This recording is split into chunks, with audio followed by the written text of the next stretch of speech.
நாகை மாவட்டம் கீழையூர் காத்தாயி அம்மனின் அருள் அடியவர்கள் அனைவருக்கும் வணக்கம். இன்றும் என்றும் உங்களுக்கு மகிழ்வான செய்திகள் தொடர நெஞ்சம் நிறைந்த வாழ்த்துகள். எல்லையில் நின்று எந்நேரமும் காக்கும் காவல்துறையே, மதுரை வீரா, உன் பாதங்கள் பணியவே சரணங்கள் சொல்கின்றோம். ஏற்றருள்வாய், ஏற்றம் அருள்வாய்.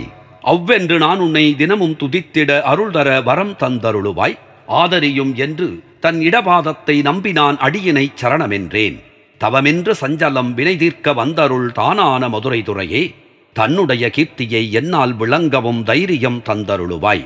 அவ்வென்று மதுரை மலையாள தொட்டியனே, வந்தென்னை ரட்சித்திடும் வட்டமாம் சக்கரம் கைதனில் வாங்கியே வந்தென்னை காத்தருளுவாய். பவ்வென்று அருள்தர எந்தனை காக்கவே பரியதனில் மீதேறியே, பட்டவர்த்தனர் சூழ அடியேன் முன் வந்திடும் பராக்கிரம மதுரை துறையே, சரணம் சரணம் சரணம். நாகை மாவட்டம் கீழையூர் காத்தாயி அம்மனின் திருப்பாதங்களை வணங்குவோம். அவள் அணைப்பில் இருக்கும் குழந்தையாய் நாமும் இருப்போம். நாகை மாவட்டம் கீழையூர் காத்தாயி அம்மன் நம்மை காத்து அருளுவாள். நன்றி, வணக்கம்.